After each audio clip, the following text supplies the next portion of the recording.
متحدہ مجلس عمل کو بنانے اور چلانے میں اس وقت کی اسٹیبلشمنٹ کا کوئی کردار تھا یا نہیں؟ چلانے میں تو مجھے پتہ نہیں، لیکن مجھے اتنا تو پتا ہے کہ ان کو اکٹھا تو کیا گیا تھا. اچھا، تو اب یہ بتائیے کہ لیکن اگلا سوال پوچھے، کیا ان کو جو ووٹ پڑی ہے وہ اسٹیبلشمنٹ پڑی ہے؟ نہیں، ووٹ تو پھر پڑ جاتی ہے نا جب آپ فضا بنا دیتے ہیں، لوگوں کو لے آتے ہیں. میں اب یہ جاننا چاہتا ہوں کہ اس وقت تحریک انصاف کا جو کردار ہے اور اس وقت کے متحدہ مجلس عمل کے کردار میں کوئی فرق نظر آتا ہے؟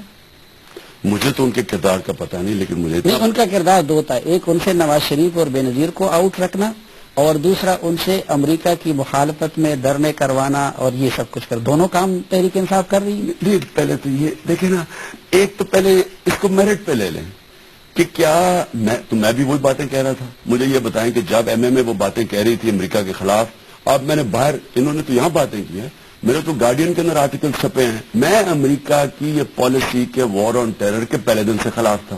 میں نے تو کبھی موقف چینج نہیں کیا، میں تو تب بھی خلاف تھا، مجھے تو کسی نے نہیں کہا. عمران صاحب پہلے دن سے آپ خلاف نہیں تھے. یہ پالیسی پرویز مشرف نے بنائی ستمبر 2001 میں، اس کے بعد ان کا ریفرینڈم ہوا، آپ ان کے ساتھ تھے.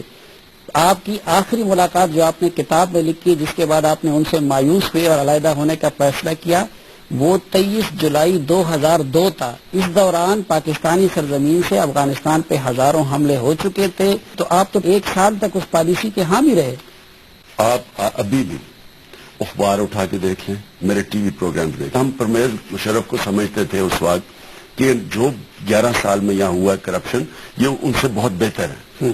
غلط تھا، میں نے تسلیم کیا، لیکن ہم سمجھتے تھے تب. پرویز مشرف کی حمایت کی، لیکن اس پالیسی کی میں نے خلاف کیا. آپ کوئی ریکارڈ اٹھا کے دیکھ لیں.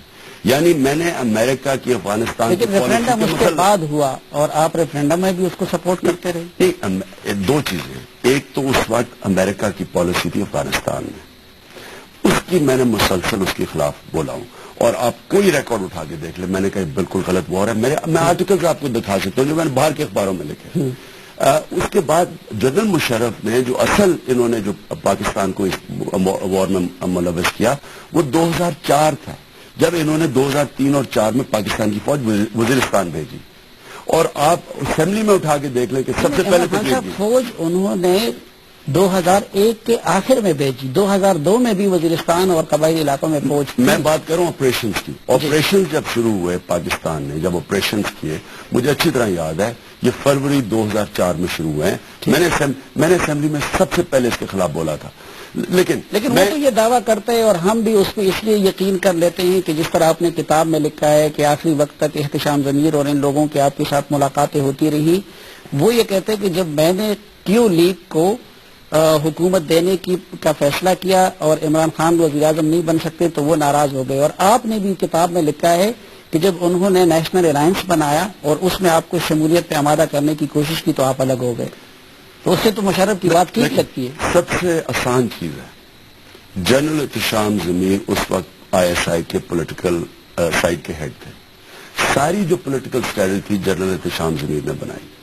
سب سے آسان چیز ہے. جو لوگ اسٹیبلشمنٹ کے قریب تھے یا جو سیاست میں ان کے مہرے سمجھے جاتے تھے، وہ دڑا دڑ آپ کی پارٹی میں آ رہے ہیں اور آپ کے گرد جمع ہو رہے ہیں. ایسا کیوں ہے؟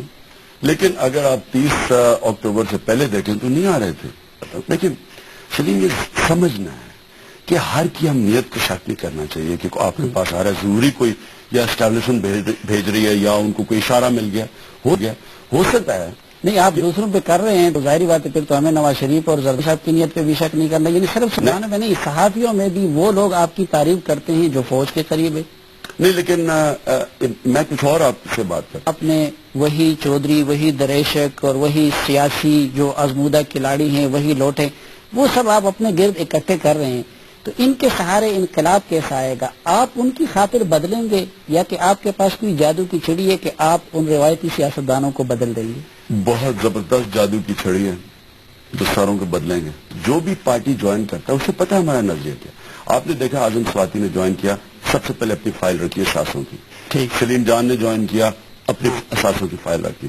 جو بھی جوائن کر رہے ہیں سارے ابھی سے اپنے ان کو پتہ ہے. اچھا، یہاں میں تضاد بتاؤں.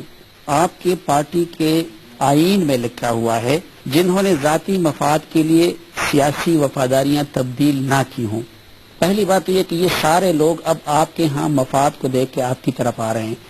اعظم سواتی صاحب کے بارے میں یہ اسٹیبلش ہے کہ انہوں نے متحدہ مجلس عمل کے ممبران خرید کے سینٹ میں وہ آئے تھے. سیاسی وفاداریاں انہوں نے دوسروں کے بھی خریدی ہیں اور خود بھی اب بدل رہا ہے. تو یہ تو آپ کے آئین سے متصادم بات ہے کہ آپ اس جیسے لوگوں کو لے رہے ہیں. دیکھیں آپ کہتے ہیں کہ ہے، ہمیں تو نہیں کوئی پتا کہ ہیں یا نہیں، کہ انہوں نے پیسے دے کے خریدا یا نہیں. تو انہوں نے جمعیت علماء اسلام کے ساتھ کتنا وقت گزارا تھا عمران خان صاحب؟ اتنا تو آپ بھی جانتے کہ وہ امریکہ سے آئے اور یہاں پہ سینیٹر بنے. دیکھیں سلیم، آپ جو بات کر رہے ہیں نا، تو کہ آپ بات کر رہے ہیں وہ ایک اس سوسائٹی میں، جس سوسائٹی میں سارا معاشرہ کرپٹ ہو گیا ہے. آپ اگر اس طرح تو ہمیں تو آپ ٹیم ہی نہیں سلیکٹ کرنے دیں گے. نہیں تو میں آپ اگر جس ریٹ پہ آپ جا رہے ہیں نا، ہم تو جس کو لیں گے آپ نے کہنا کہ جی اس میں کوئی نہ کوئی خامی ہے.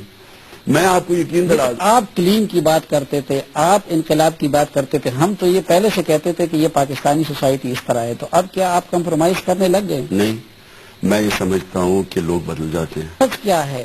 آپ یہ بتائیے کہ لاہور کے جلسے میں آپ کو کسی قسم کا سپورٹ کسی بھی سائڈ سے حاصل تھا کہ نہیں تھا؟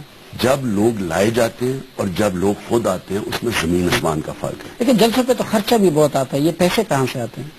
میں وہ ہوں، پاکستانی ہوں جس کو یہ عوام نے سب سے زیادہ پیسہ دیا. میں آپ کو گارنٹی کرتا ہوں کہ میں انشاءاللہ الیکشن میں بھی سب سے زیادہ پیسہ اکٹھا کروں گا. ڈونیشن میں لوگ آج جو ان سب سے اس تنگ کا کوئی حساب ہمیں ہے لاہور کے جلسے کے لیے کتنا پیسہ اکٹھا ہوا، کتنا خرچ ہوا؟ ہے، ہمارے پاس ہے صاحب. لاہور ہمارے کے پاس کسی ہے ایک صاحب. بندے نے 50 یا 60 لاکھ روپے دیے ہیں. نہیں، کسی ایک بندے نے 50-60 نہیں، 20 لاکھ میکسیمم ڈونیشن تھی. علیم خان نامی کسی بندے نے دیے. 20 لاکھ ڈونیشن تھی. میں بتاؤں گا نہیں کس نے دیے. یہ پہلا جلسہ تو نہیں کیا.